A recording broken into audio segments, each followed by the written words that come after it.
This is a wonderful world in which we live. A world crowded with beauty, grandeur, and mystery.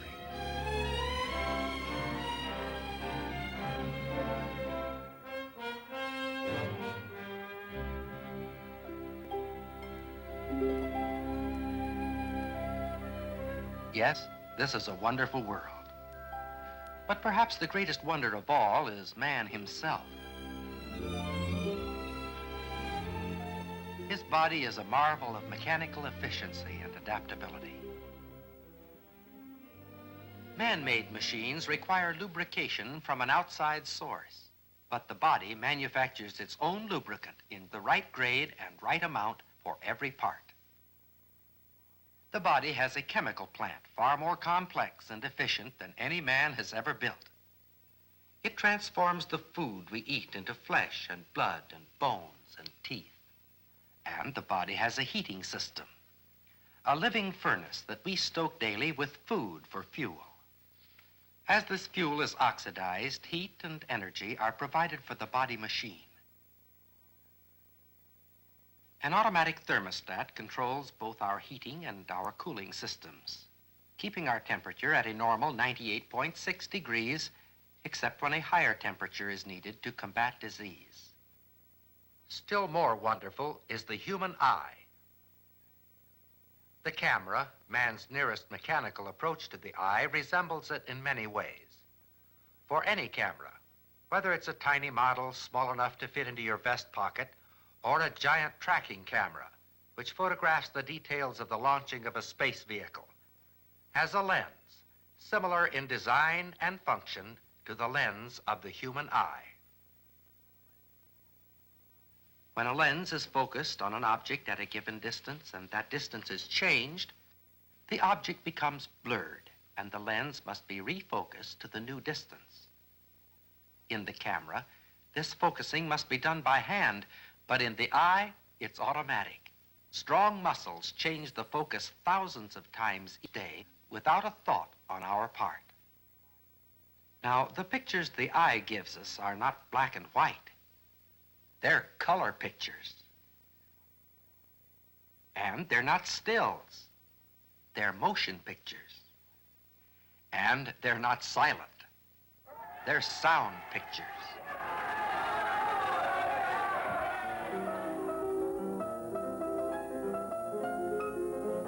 Do you know that the music you're hearing is being played all over again on a perfect little musical instrument inside your ear? We think of the sound as being produced by the piano, and of course, in one sense, it is. But actually, the piano is as silent as a tomb and is merely producing vibrations in the air. As the keys are struck, felt hammers strike the strings, causing them to vibrate, each at its own frequency. The vibrating strings set the air pulsating to the same frequencies. These pulsations are transmitted to the outer ear, down the auditory canal, and through the mechanical linkage of the middle ear to the cochlea, which is all rolled up like a cockle shell. If the cochlea could be stretched out, we would discover a musical instrument similar to the piano, but far more wonderful and complex. The ear has more than 24,000 strings. When the piano is played, the ear's remarkable little keyboard plays the same tones and sends corresponding signals along individual lines to the brain. The outer ear operates in air, but the cochlea is filled with a liquid. The transmission of sound from air to a liquid is one of the most difficult problems known to science. But in the ear, this problem is beautifully solved by the mechanical preciseness of the middle ear, with its two diaphragms and three connecting bones with the exact leverage required. In the ear, these tiny bones, the ossicles, are exactly right for the job. They are a fixed size that must not change from the cradle to the grave. These are the actual bones from the ear of an adult and a child. Can it be just an accident that they are the only bones in a baby's body that do not grow, that are fully developed at birth? The ear is one of the most efficient sound detectors known to man, capable of hearing the roar of a cannon or the rustle of leaves, and under ideal conditions, even the footfalls of a cat.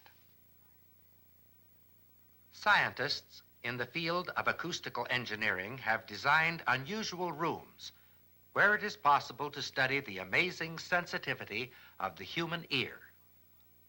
Prisms of spun glass absorb incidental sounds. Protected from outside noise, one can hear things he never heard before. The sound of air molecules beating against the eardrums.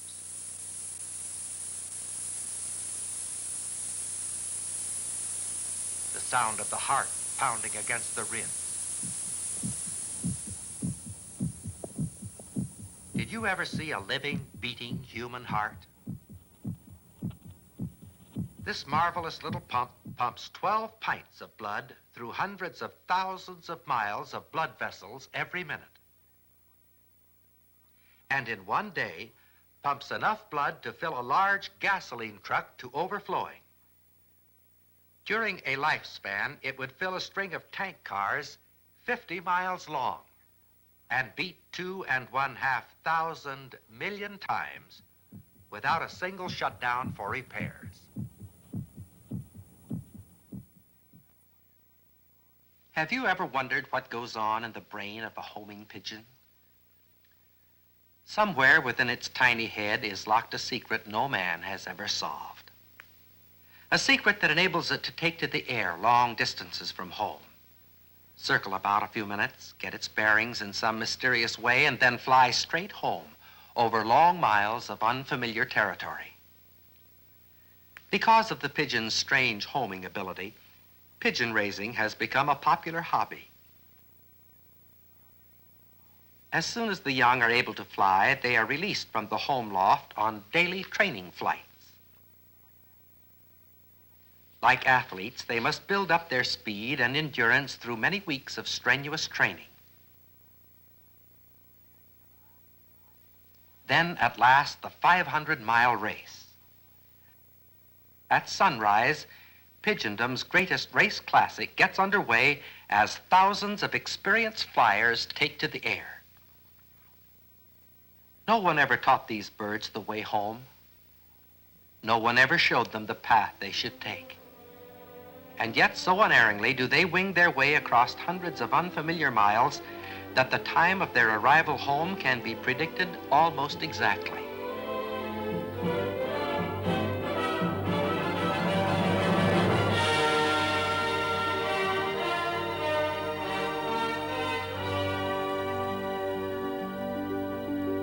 But pigeons are small-time operators compared with the Pacific golden plover. It lives and mates in eastern Siberia and Alaska, but it winters in the Hawaiian Islands. In late summer, the adult birds make the long migration journey, traveling 2,000 miles over open sea. Without stopping for food or rest, they fly unerringly to these pinpoint islands in the vast Pacific. Junior's left at home because he's too young to make the trip. But many weeks later, as soon as he's able to fly, he too feels the urge to migrate, and he sets out for a goal he has never seen. To reach it, he must fly 2,000 miles over an unmarked path he has never traveled before, and the birds with him can't show him the way. They've never made the trip before either.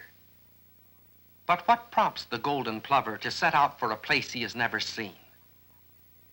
Just think what would happen if his navigation were off and he missed those tiny islands. To keep a modern plane on its course requires an array of complicated instruments, tons of equipment, and a small army of highly trained men stationed along the course. Runway 25 left, then make your left turn out at the shoreline. There'll be a jet departing behind you on runway 25 right.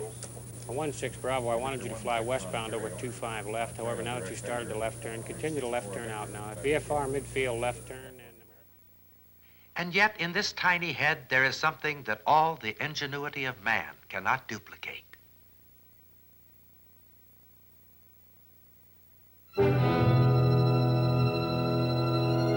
Say, what's this? Something out of a nightmare? Could be if you dream of bats. The bat is a mysterious creature, the only mammal that flies. Like other mammals, it bears its young alive and suckles them at its breast. This is typical bat country. Only a bat could feel at home here. But rents are reasonable and bat apartments easy to find. That is, for bats they are. But scientists spend long hours searching for the bat hideouts. And the main object of their interest? The bat's remarkable abilities in flight. And then our official bat catcher swings into action in order that some of the bats may be taken to the laboratory for closer study.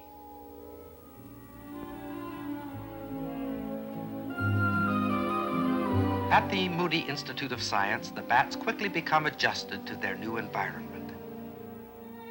Mickey was an orphan when we found him, but he quickly became the lab pet. Somehow he had his own ideas about food. Even a doll's nursing bottle wasn't much of an attraction at first. But it wasn't long before Mickey felt right at home with his bottle. In a few short days, the two were inseparable. But life isn't all nursing bottles in a science lab. There's work to be done, even for bats. These bats never served in the Army, but they know what an obstacle course is. The bat's wing spread far exceeds the space between the crossbars, and only clever maneuvering will permit him to fly between them.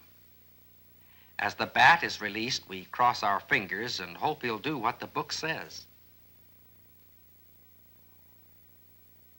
Now watch this.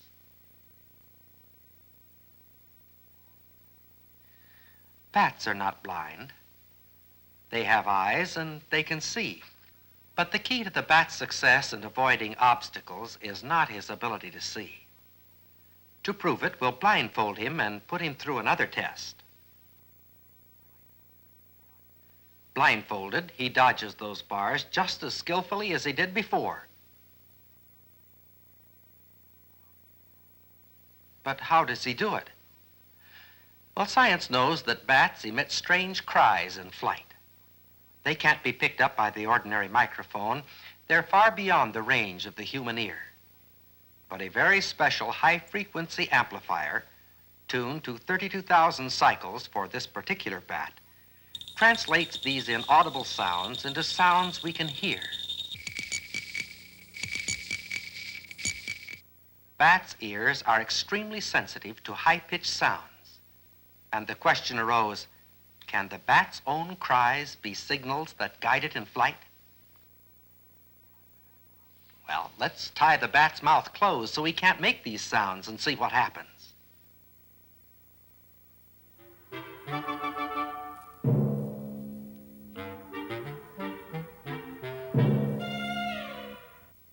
Science has proved conclusively that bats are guided in flight by echoes of their signal cries. That's actually a kind of radar. Man's radar takes tons of equipment and a large crew of men to operate. But the bat carries its remarkable radar around in its tiny head. Radar that guides it safely through the intense darkness of the caves, that keeps it from colliding with obstacles it cannot see, or with the thousands of other bats flying through the same darkness. Where did the bat get such marvelous equipment? Obviously, this is all a part of an intelligent plan, but whose intelligence? The bat's?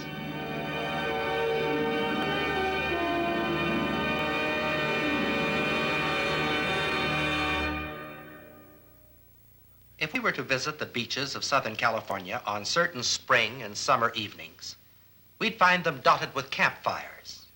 But the people around these fires are not picnickers. Believe it or not, these folks are fishing. But now, here comes the lookout shouting, "Hey, Grunion, come on, come on!"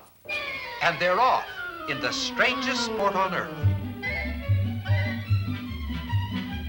But wait a minute. Where's the fishing tackle? You can't fish without poles or nets, or can you?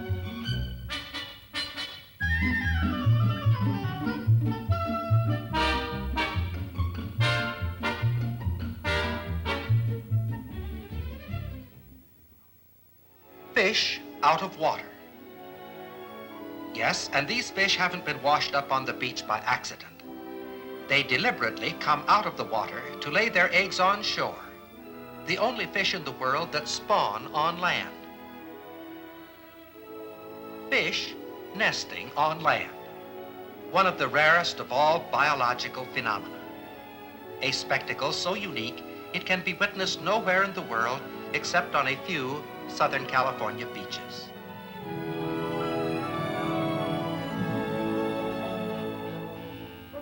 Here, the female digs into the sand, tail first, and lays her eggs. Once they are fertilized, a desperate struggle for survival begins. If she misses the next wave, she has little chance to survive. The eggs are always laid when the water is far up on the beach. Then, night after night, the waters recede until they reach the lowest tide. By then, the eggs may be hundreds of feet from the water's edge, far from the element in which the fish must eventually live. Here the eggs develop, lying buried in the warm, moist sand.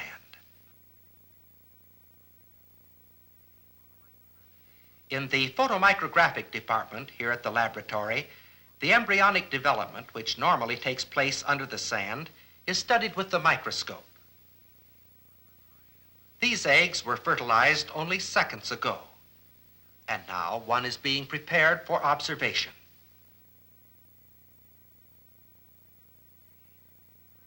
With the aid of the lapse time photomicrographic equipment, which compresses days into seconds, we will be able to witness this amazing spectacle, the magical unfolding of life through cell division.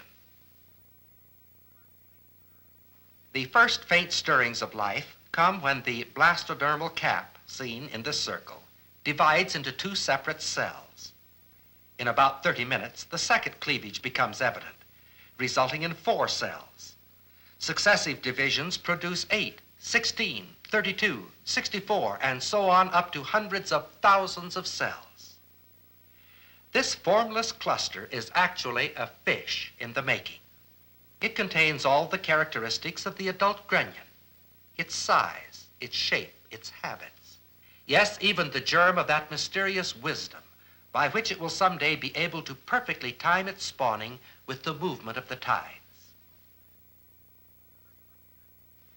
The first recognizable features are the head and the eyes. And the first action of the fish, controlled by its newly formed muscles, is revealed by the lapse time camera as a series of convulsive jerks. The head and the eyes are more plainly visible now. And on the opposite side of the egg, the tail is beginning to form.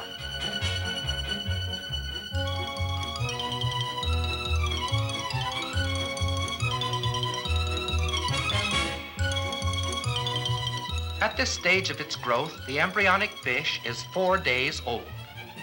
The head and the eyes are well formed now, and the simple heart, already at work, can be seen.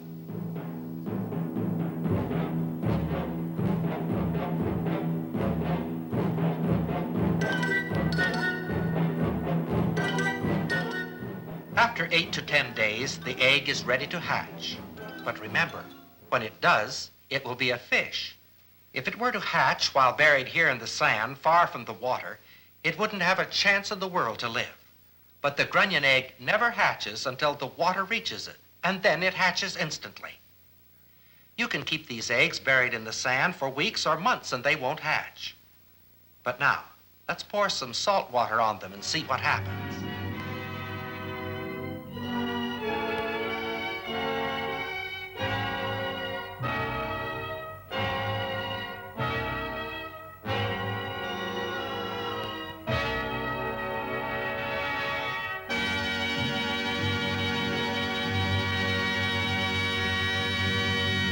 This mysterious hatching of the egg is just as definitely connected with the movement of the tides as is the spawning.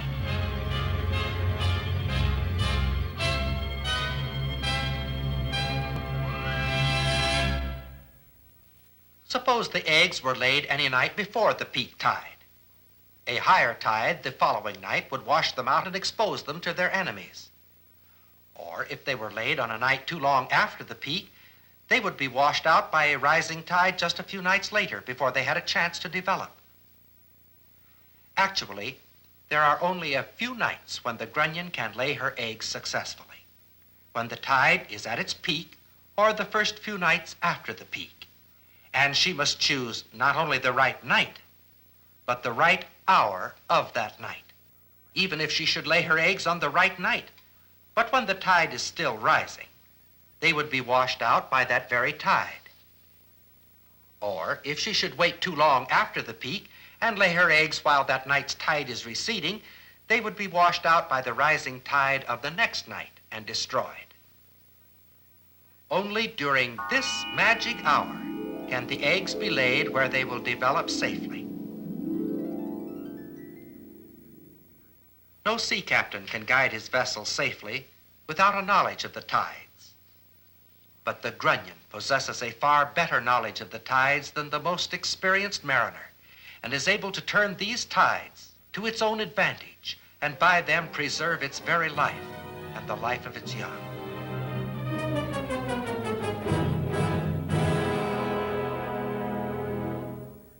Remember that first garden you had when you were a youngster? You planted the seeds and covered them so carefully. You rather expected the plants to pop out of the ground like this, but somehow it didn't work out quite that way. As you waited, you got to wondering, maybe I planted those seeds upside down. Well, is there a right and a wrong end to a seed? On opening a bean seed, we find the embryonic root points in a definite direction. This determines the direction of initial growth. So it is possible to plant a seed upside down. But no matter which way the seed is placed in the ground, the plant always grows in the right direction. Even if we try to fool the growing seed, it doesn't get mixed up. The root reverses its direction and continues to grow downward. Now the shoot grows up because up is the place to find the light it must have. But if light can't be found by growing upward, the shoot will grow in any direction to reach it, even if it has to detour through a small hole to get there.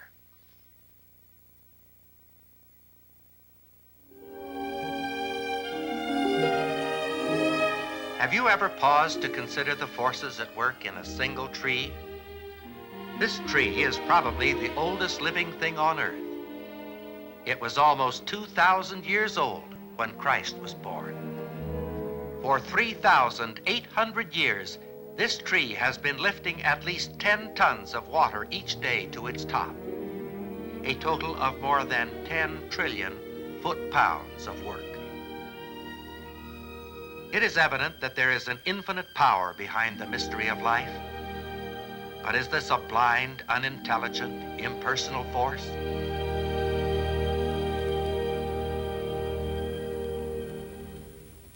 Well, you've been thinking, haven't you? That's all right. Don't feel embarrassed. It's a good thing. It's good to think once in a while about things like where you came from and why you're here, maybe about where you're going. Now about that matter of origin. No doubt you formed some opinion as to where you came from. Let's look at it this way. Suppose that you've never seen and you've never heard of a watch. And then one day you find one. You're intrigued by its appearance and by that strange sound it makes. If you're anything like most of us, it isn't long before you have the back off trying to find out what makes it tick. You're still more intrigued by the intricate wonders of that mechanism. If you're observant, it isn't long before you notice that there's a definite relationship between the movement of those hands and the passage of time. And you find that you have a useful article. But now you've got to explain the origin of the watch. You might develop the theory that the watch just happened. especially if you're trying to convince yourself that nobody owned the watch. You could argue that the atoms and the molecules of the various parts just got together by accident. But the simplest kind of logic should tell you that somebody made those parts and somebody put them together for a purpose. How about that eye with its automatic focus? Or that tiny musical instrument inside the human ear? Or that heart with its endless capacity for work?